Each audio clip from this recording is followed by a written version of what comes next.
पिथौरागढ़ में अपने 2 दिवसीय जनपद भ्रमण के दौरान पिथौरागढ़ स्थित वन विश्राम गृह में ठहरे मुख्यमंत्री पुष्कर सिंह धामी ने मॉर्निंग वॉक पर निकलते हुए अपनी पुरानी यादें ताजा की। मुख्यमंत्री ने अपनी बचपन की यादों को ताजा करते हुए उन स्थानों पर घूमे जहां वो बचपन में अपने यार दोस्तों के साथ घूमा करते थे।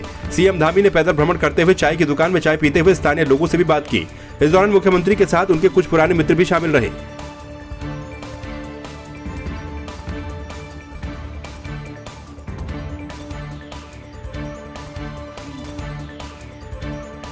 पिथौरागढ़ में मुख्यमंत्री पुष्कर सिंह धामी ने अपने 2 दिवसीय भ्रमण के दौरान लोक निर्माण विभाग विश्राम गृह में मुख्य सेवक आपके द्वार कार्यक्रम के तहत आम जन की शिकायतों को सुना। कार्यक्रम में लगभग 250 शिकायतें पंजीकृत हुई, जिनमें से अधिकांश शिकायतें आर्थिक सहायता प्रदान किए जाने से संबंधित रही। इसके साथ ही सीएम के द्वारा जिले की विभिन्न महिला संगठनों और महिला स्वयं सहायता समूह की महिलाओं से भेंट वार्ता की गई और उनके द्वारा किए जा रहे कार्यों की जानकारी भी ली गई। इस दौरान मुख्यमंत्री ने देव सिंह मैदान में शरदोत्सव का शुभारंभ करते हुए 950 करोड़ रुपए की धनराशि की 32 योजनाओं का लोकार्पण और 15 का शिलान्यास किया।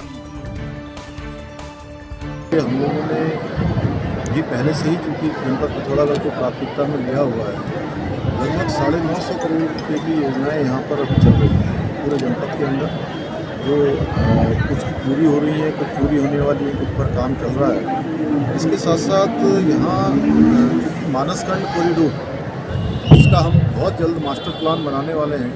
हमारी कैबिनेट उस पर निर्णय करेगी।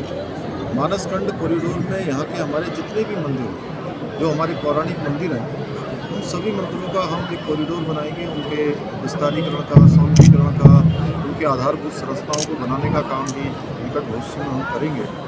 साथ ही साथ जनपद पिथौरागढ़ का विकास हमारे लिए पहली प्राथमिकता है। उसको लेकर जल्द से जल्द यहाँ मेडिकल कॉलेज का काम शुरू करने वाले हैं। तो मेडिकल कॉलेज बनकर तैयार हो जाए। बेस हॉस्पिटल में भी जो ICU इत्यादि की व्यवस्था होनी है, यहाँ पर वह व्यवस्था भी हमारी प्राथमिकता में है। यहाँ की जो सड़कें हमारी काफ़ी क्षतिग्रस्त हैं, कुछ नई बननी है, उनका चौड़ीकरण होना है, वो सारा का सारा हम लोगों ने प्राथमिकता में लिया है। देव सिंह मैदान, इसको भी जल्दी ही वित्तीय स्वीकृति देकर इसके सौंदर्यीकरण का और इसके पूरे जीर्णोद्धार का काम किया जाएगा। रुद्रप्रयाग विधायक भरत सिंह चौधरी के द्वारा प्रेस वार्ता कर बताया गया कि 14 नवंबर को मुख्यमंत्री पुष्कर सिंह धामी और स्वास्थ्य मंत्री डॉक्टर धन सिंह रावत अगस्त मुनि विकासखंड के कोटगी में नर्सिंग कॉलेज का शिलान्यास करेंगे। उन्होंने कहा कि ये पूरे क्षेत्र सहित जनपद के लिए महत्वपूर्ण उपलब्धि है। इसके साथ ही उन्होंने कहा कि नगरासु छिनका के मध्य जल्द ही मोटर पुल निर्माण के लिए प्रथम चरण की स्वीकृति प्रदान की जाएगी, जिससे तला नागपुर क्षेत्र बद्रीनाथ राष्ट्रीय राजमार्ग से जुड़ जाएगा।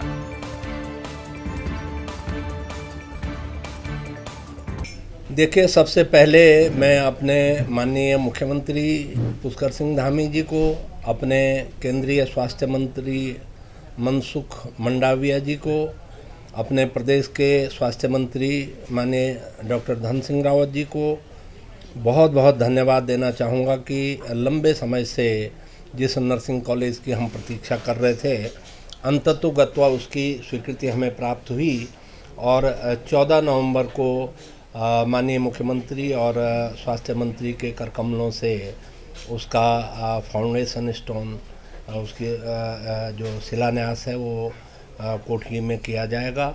और रुद्रप्रयाग की जनता को भी मैं बहुत बहुत बधाई देना चाहता हूँ कि जो मैंने वायदा किया था जनता से कि एक उच्च शिक्षण संस्थान की हम स्थापना करवाएंगे, उसमें एक कदम हमने आगे रखा है और मुझे उम्मीद है कि इसी तर्ज पे कुछ और कदम हम आने वाले समय में। केंद्रीय रक्षा और पर्यटन राज्य मंत्री अजय भट्ट ने शनिवार को नैनीताल जिले के लालकुआं विधानसभा में केंद्र सरकार की सहायता से बनाए जा रहे 200 बेड और 50 बेड के अस्पतालों का निरीक्षण किया। उन्होंने कहा कि केंद्र सरकार की सहायता से बनाए जा रहे इन अस्पतालों से क्षेत्र के लोगों को अत्याधुनिक सहायता मिलेगी। सरकार के द्वारा चलाई जा रही सभी योजनाएं जनता के लिए लाभदायक सिद्ध हो रही हैं। वहीं NH की दुर्दशा के सवाल पर केंद्रीय मंत्री ने कहा कि उन्होंने इस विषय में बात कर सड़क पर पेंच का कार्य प्रारंभ करवा दिया और जल्द ही कार्य पूरा कर लिया जाएगा।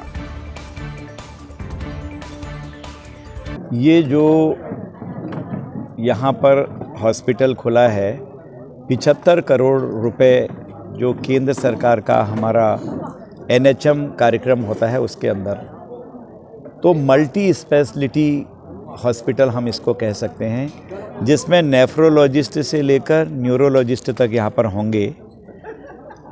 अभी जिस गति से ये बन रहा है, मुझे पूर्ण उम्मीद है कि ये समय से पहले पूर्ण हो जाएगा।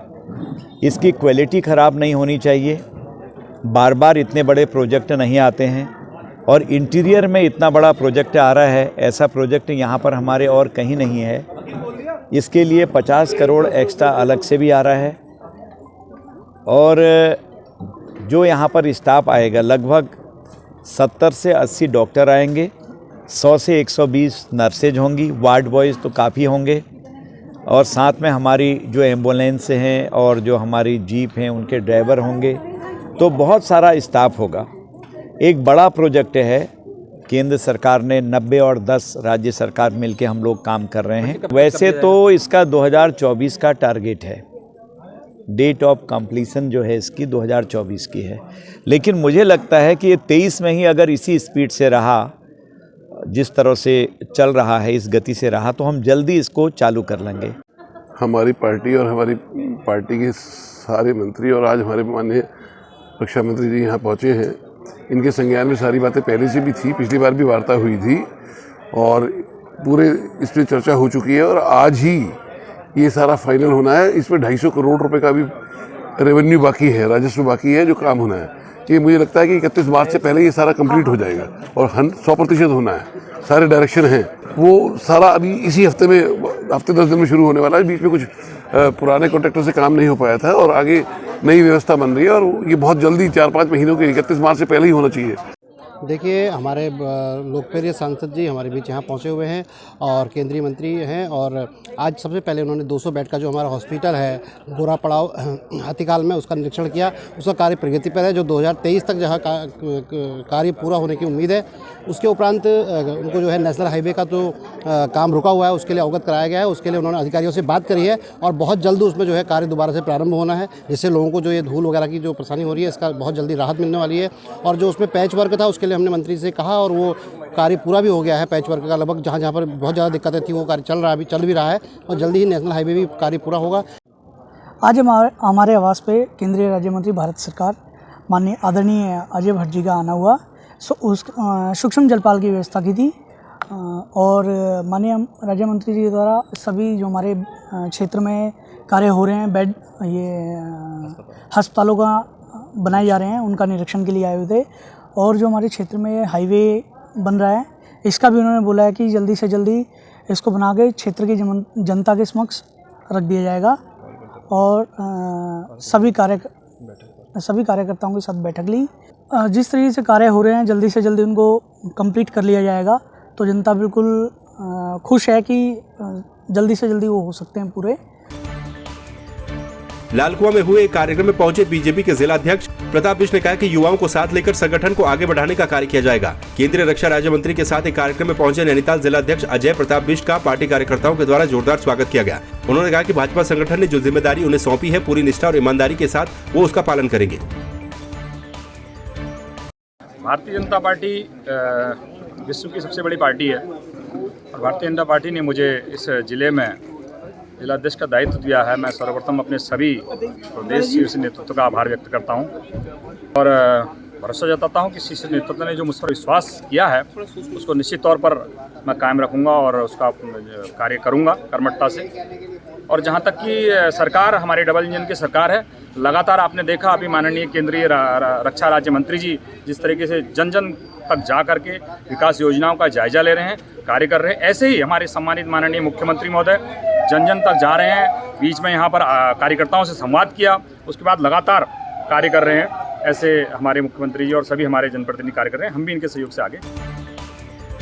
बागेश्वर जनपद के पर्यटन नगरी कौसानी में आगामी 19 और 20 नवंबर को 2 दिवसीय कौसानी महोत्सव का आयोजन किया जाएगा। महोत्सव की सफलता के लिए जिलाधिकारी अनुराधा पाल ने जिला कार्यालय सभागार में कंटेंट रेजर आयोजित किया, जिसमें उन्होंने महोत्सव की जानकारी और वीडियो को भी लॉन्च किया। इस दौरान डीएम ने कहा कि कौसानी महोत्सव पर्यटन को बढ़ावा देने में सहायक साबित होगा।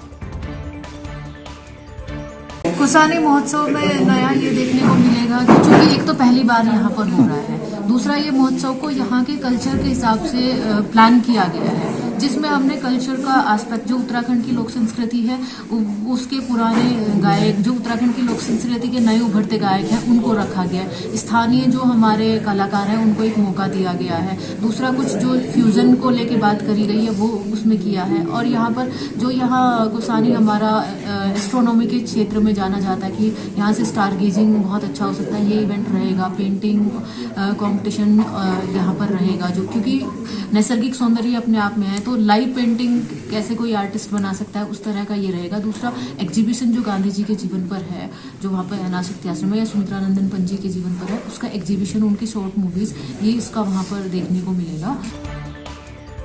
मसूरी स्पोर्ट्स अकादमी की ओर से हाल ही में उत्तराखंड वेट लिफ्टिंग प्रतियोगिता में स्वर्ण पदक लाने वाली अनीता थापा और मनीष चौहान को बतौर मुख्य अतिथि वरिष्ठ पत्रकार विजेंद्र सिंह पुंडीर और सामाजिक कार्यकर्ता सतीश ढोंडियाल ने प्रशस्ति पत्र और शॉल भेंट कर सम्मानित किया। कुर्डी स्थित एक रेस्टोरेंट के सभागार में आयोजित सम्मान समारोह में Mussoorie traders and welfare association के अध्यक्ष रजत अग्रवाल ने कहा कि एसोसिएशन हर किसी क्षेत्र में मसूरी का नाम रोशन करने वालों को सम्मानित करती रहती है ताकि उनका मनोबल बढ़े। अगला लक्ष्य ये है कि मुझे और आगे जाना है। बस अब जब आता रहेगा कंपटीशन वगैरह तो और में भी खेलना है। अभी तो नहीं दी क्योंकि हमने पहला ही खेला, तो हमारे कोचेस वगैरह ने ही करा सब जो भी करा। फीस भी उन्होंने ही दी, खाने पीने का सब उन्होंने ही करा, रहने का भी उन्होंने ही करा, हमसे कुछ भी नहीं लिया। अभी तो कोच लोगों ने करा, बाकी भी कोच लोग बोलते कि तुम आगे बढ़ते रहो, हम हैं खड़े यहाँ पे। इसमें मेरा फर्स्ट प्राइज़ मिला मुझे गोल्ड मेडल। मेरे साथ की लड़कियाँ 5 लड़कियाँ थी, तो इसमें 3 अटैम्प्ट होते हैं, फर्स्ट, सेकंड, थर्ड। उसमें हमें वेट उठाना होता है, वो हमारी मर्जी कि हम कितना भी उठाएं। तो सबसे पहले मैंने 100 पे गई, 100 वेट उठाया। फिर दूसरा मेरा अटैम्प्ट था 105, तो 105 तो हो नहीं पाया, नो लिफ्ट हो गया वो। फिर थोड़ा मेरा मोटिवेशनल डाउन हो गया था। फिर उसके बाद मैंने अपने कोच को ही देखा, उन्होंने बोला बस कि इस बार कर देंगे। फिर मेरा लास्ट अटैम्प्ट भी 105 ही था, तो वो हो गया था।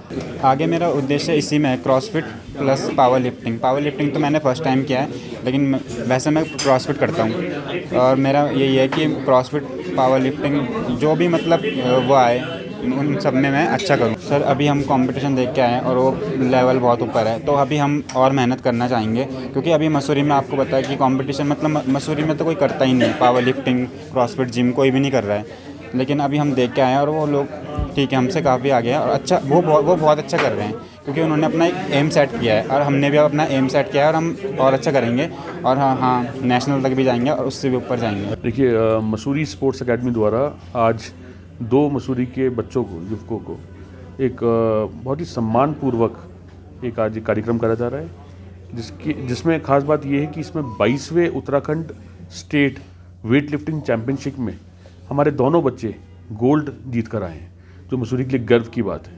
ये मसूरी में आज से पहले नहीं हुआ। और दूसरी बात, इस प्रकार से स्पोर्ट्स एक्टिविटीज़ में बच्चों को प्रतिभाग करने से बच्चों की मानसिकता अच्छी रहती है, वो सही राह पे चलते हैं और उम्मीद करेंगे कि मसूरी अब स्पोर्ट्स के नाम में एक नई उच्चतम स्तर को छुएगा। पंच केदारों में द्वितीय केदार के नाम से विश्वविख्यात भगवान मद्महेश्वर के कपाट बंद करने की तैयारियां शुरू हो गई हैं। भगवान मद्महेश्वर के कपाट बंद करने की तैयारियों को लेकर मंदिर समिति के अधिकारियों ने मद्महेश्वर धाम की ओर रुख कर दिया है। वहीं भगवान मद्महेश्वर की चल विग्रह उत्सव डोली के शीतकालीन गद्दी स्थल ओंकारेश्वर मंदिर उखीमठ आगमन पर लगने वाले 3 दिवसीय मद्महेश्वर मेले की तैयारी भी शुरू हो गई।